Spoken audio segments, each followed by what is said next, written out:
ការត្អូញត្អែអំពីបញ្ហាឬក៏វិបត្តិផ្លូវចិត្តនៅតាមបណ្ដាញសង្គមគឺมันមានប្រយោជន៍អីសម្រាប់អ្នកជំងឺផ្លូវចិត្តតតែសោះបើសិនជាចង់ឲ្យផ្លូវចិត្តជាសះស្បើយគឺត្រូវទៅជួបមនុស្សណាឬបុគ្គលណាដែលអាចស្ដាប់រឿងនៅក្នុងចិត្តរបស់យើងបានដែលស្ដាប់រឿងជីវិតឬក៏បញ្ហាជីវិតយើងបានហើយស្ដាប់ហើយមិនឈឺចាប់ដូចយើងមិនឆ្លងអារម្មណ៍ឈឺចាប់នឹងហើយជាមនុស្សដែលអាចមានបទពិសោធន៍ជីវិតឬក៏ចេះស្ដាប់ដោយមិនវិនិច្ឆ័យទី2គឺទៅរកអ្នកចិត្តសាស្ត្រគេប្រើតិចនិចគេប្រើវិធីទាំងអស់ដើម្បីរករកព័ត៌មានហើយអនុញ្ញាតឲ្យអ្នកជំងឺផ្លូវចិត្តគាត់បាននិយាយរឿងរ៉ាវឈឺចាប់ទាំងអស់ហ្នឹងមកគេមានជំនាញនៅពេលដែលអ្នកជំងឺផ្លូវចិត្តគាត់និយាយរឿងរ៉ាវទាំងអស់ហ្នឹងមកគាត់ជាប់គាំងជាមួយនឹងបញ្ហាហើយនឹងការឈឺចាប់ហ្នឹងអារម្មណ៍នឹងផ្លូវចិត្តគាត់ជាប់គាំងជាមួយអតីតកាលហ្នឹងឈឺចាប់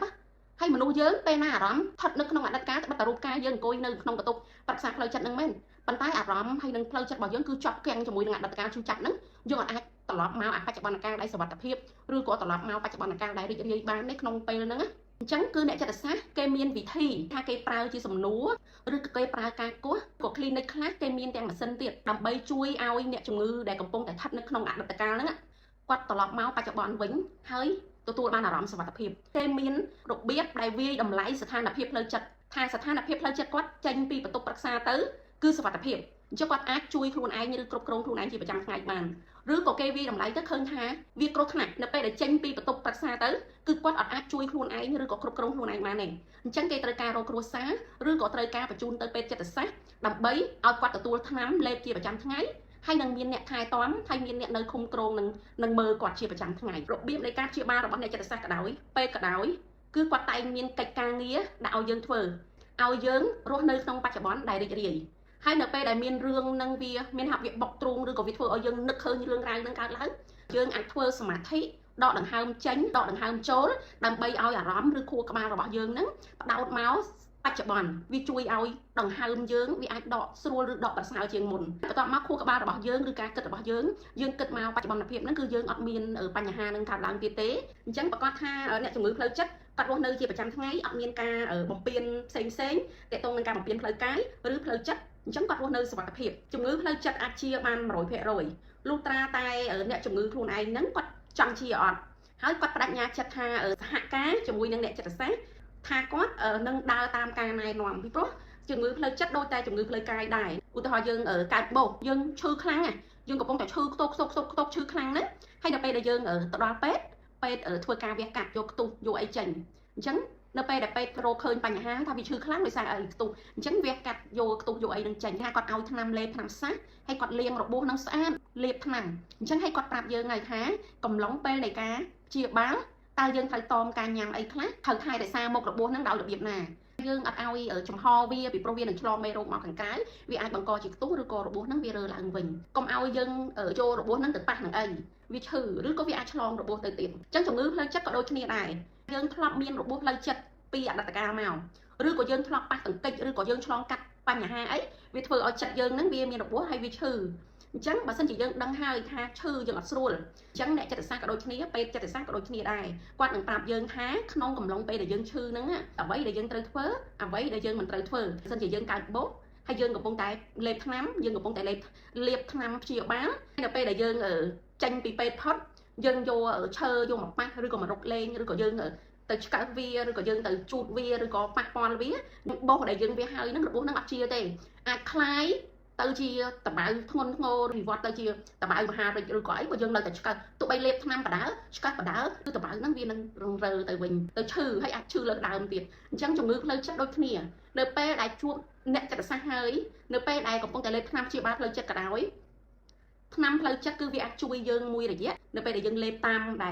លពេទ្យបានឲ្យយើងលេបហ្នឹងអាច6ខែទៅ1ឆ្នាំធ្វើតាមអ្នកចិត្តសាស្ត្រណែនាំគឺយើងជា 100% តែម្ដងប៉ុន្តែបើសិនជាយើងនៅតែមកត្អូញត្អែនៅតាមបណ្ដាញសង្គមឬក៏ទៅត្អូញត្អែប្រាប់មនុស្សខុសយើងគិតថានៅពេលដែលយើងត្អូញត្អែតាមបណ្ដាញសង្គមអ្នកដែលមានសុខភាពផ្លូវចិត្តល្អនៅពេលដែលគាត់ផុសរឿងល្អឬក៏គាត់ផុសរឿងដែលគាត់ចង់អប់រំពេលខ្លះត្រូវមានការវាយប្រហារតាមបណ្ដាញសង្គមគាត់មានសុខភាពផ្លូវចិត្តល្អមានផ្លូវចិត្តរឹងមាំក៏គាត់ទៅជាអ្នកមានបញ្ហាផ្លូវចិត្តដែរចុះតម្រាំយើងអ្នកជំងឺទៀតហើយយើងទៅផុសនៅក្នុងបណ្ដាញសង្គមតើផ្លូវចិត្តយើងអាចទទួលយកការវាយប្រហារបានអត់វាជាក់ស្ដែងនៅពេលដែលយើងផុសទៅនៅពេលដែលយើងនិយាយទៅវាមានការជួយលើកទឹកចិត្តមានការវាយប្រហារប៉ុន្តែ អាការលើកទឹកចិត្តហ្នឹងយើងអត់អីទេតែបើអាការវាយប្រហារឬក៏ការប្រមាថមើលងាយនៅក្នុងហ្នឹងតើយើងអាចជួយខ្លួនឯងបានអត់ប៉ុន្តែខ្ញុំអត់និយាយចំពោះអ្នកដែលគាត់ធ្លាប់មានជំងឺផ្លូវចិត្តនៅពេលដែលគាត់ជាហើយគាត់មកចែករំលែកបទពិសោធន៍ជីវិតគាត់នៅក្នុងបណ្ដាញសង្គមអាហ្នឹងខ្ញុំអត់និយាយទេតែអ្នកដែលកំពុងតែមានជំងឺផ្លូវចិត្តបើសិនជាអ្នកដែលគាត់ឆ្លងកាត់ជំងឺផ្លូវចិត្តគាត់បានជាសះស្បើយវាប្រៀបដូចជាបោសមិញដែលយើងទៅព្យាបាលមានន័យថាវាជាហើយអញ្ចឹងបើបោសនឹងជាហើយចង់គាត់ប៉ះតន្តិចតប់ឬក៏យកដៃទៅស្ទាបយកដៃទៅប៉ះអីវាជាហើយវាអីវាមានស្បែកមានអីហើយអញ្ចឹងណាប៉ុន្តែបើសិនជានៅកំឡុងពេលព្យាបាលបើសិនជាទៅប៉ះគឺឆ្លងអញ្ចឹងអ្នកជំងឺផ្លូវចិត្តដូចគ្នាបើដឹងតែខ្លួនឯងកំពុងតែមានជំងឺផ្លូវចិត្តហើយកំពុងតែមានអារម្មណ៍ថាឈឺចាប់នៅឡើយទេកុំតន់អាលអញ្ចឹងរកប្រភពនៃការព្យាបាលឲ្យបានច្បាស់លាស់ព្រោះថ្នាំជួយយើងបានតាមរយៈអីបន្ទាប់មកនៅពេលដែលផ្ដាច់ថ្នាំយើងសាកល្បងខ្លួនឯងថានៅពេលដែលយើងអត់ថ្នាំរយៈពេល6ខែឬក៏រយៈពេល1ឆ្នាំឬអារម្មណ៍យើងនៅបុកទ្រូងយើងនៅបាត់បង់ក្តីសុខទៀតអត់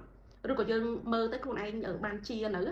ហើយបើសិនជាយើងអត់ទាន់បាន 100% ឬក៏នៅអត់ទាន់ស្រួលទេយើងព្យាយាមជួយខ្លួនឯងតាមរបៀបផ្សេងទៀតហើយកុំតន់អាលរំលឹកអារឿងនឹងមកពីព្រោះបើសិនជាយើងអត់ទាន់រឹងមាំទេយើងអាចទៅជួយអ្នកដែលមានបញ្ហាផ្លូវចិត្តយើងចង់ចែករំលែកដើម្បីជួយគេតែសំខាន់យើងជួយខ្លួនឯងឲ្យរួចផុតសិនពីព្រោះឯងជំងឺផ្លូវចិត្តវាមិនជាកាចសាហាវដូចជំងឺផ្លូវកាយមួយចំនួនទេពីព្រោះអ្នកមានជំងឺផ្លូវចិត្តឲ្យតែគាត់ទៅព្យាបាលឲ្យត្រូវទៅស្វែងរកអ្នកចិត្តសាស្ត្រដែលមានវិជ្ជាជីវៈហើយធ្វើតាមអ្វីដែលអ្នកចិត្តសាស្ត្រណែនាំគាត់នឹងជាប៉ុន្តែបើសិនជាគាត់ទៅជួបអ្នកចិត្តសាស្ត្រមែនអស់លុយឬអត់ធ្វើតាមការណែនាំឬក៏ផែនការរបស់អ្នកចិត្តសាស្ត្រគឺគាត់អត់ជាទេសរុបមកបើកំពុងតែមានជំងឺផ្លូវចិត្តទៅទទួលការព្យាបាលឲ្យបានត្រឹមត្រូវហើយបើត្រូវការប្រើថ្នាំគឺត្រូវប្រើថ្នាំកុំទុកឲ្យខ្លួនឯងមានជំងឺហ្នឹងហើយការត្អូញត្អែអំពីអារម្មណ៍ឬក៏វិបត្តិផ្លូវចិត្តនៅក្នុងបណ្ដាញសង្គមគឺវាអត់អាចជួយឲ្យបានទេនៅពេលដែលទៅជួបអ្នកចិត្តសាស្ត្រគឺគេរករវិបត្តិដើម្បីឲ្យដឹងថាយើងឈឺអីជំងឺផ្លូវចិត្តមែនតែជំងឺអីពីព្រោះជំងឺផ្លូវចិត្តមានរាប់រយអញ្ចឹងគេដឹងថាជំងឺអីរបៀបនៃការព្យាបាលបែបណាចាំបាច់ត្រូវការរករបញ្ហាត្រូវការឲ្យយើងនិយាយប្រាប់រឿងរ៉ាវអតីតកាលរបស់យើងហ្នឹងគេចេះនាំយើងមកសុវត្ថិភាពប្រៀបដូចជាគេមានថ្នាំផ្សះថ្នាំព្យាបាលហើយឲ្យយើងជាអញ្ចឹងនៅពេលដែលយើងបែកចេញពីបន្ទប់ប្រឹក្សាផ្លូវចិត្តហ្នឹងទៅយើងអត់ត្រូវទៅឆ្កឹះឆ្កៀលទៅរំលឹកអាហ្នឹងមកទៀតទេបើយើងទៅរំលឹករឿងឈឺចាប់វិបត្តិហ្នឹងមកទៀតប្រៀបដូចយើងទៅជួបអ្នកចិត្តសាស្ត្រហើយយើងត្រឡប់មកវិញយើងយកឈើទៅឆ្កឹះអាតម៉ៅនឹងឆ្កឹះអញ្ចឹងទៅបីអ្នកចិត្តសាស្ត្របកកាយប៉ុណ្ណា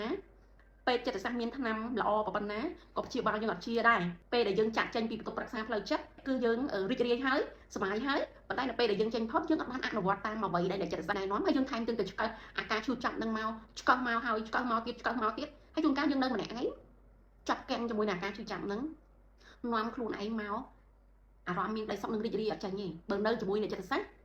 នៅក្នុងម៉ោងប្រឹក្សាគេនាំយើងមកបច្ចុប្បន្នដែលរីករាយតែដល់ពេលយើងនៅម្នាក់ឯងរំលឹកអានឹងមកឆ្កក់ឆ្កៀលខ្លួនឯងឲ្យចេញមកហើយយើងអត់មានអ្វីដែលទៅព្យាបាលវាឲ្យវាមកសុវត្ថិភាពវិញសាកយើងអ្នកអត់មិនជាអ្នកជំងឺផ្លូវចិត្តក៏ដោយសាកនៅពេលដែលយើងអង្គុយម្នាក់ឯងពេញមួយថ្ងៃឬពីរថ្ងៃឬមួយអាទិត្យយើង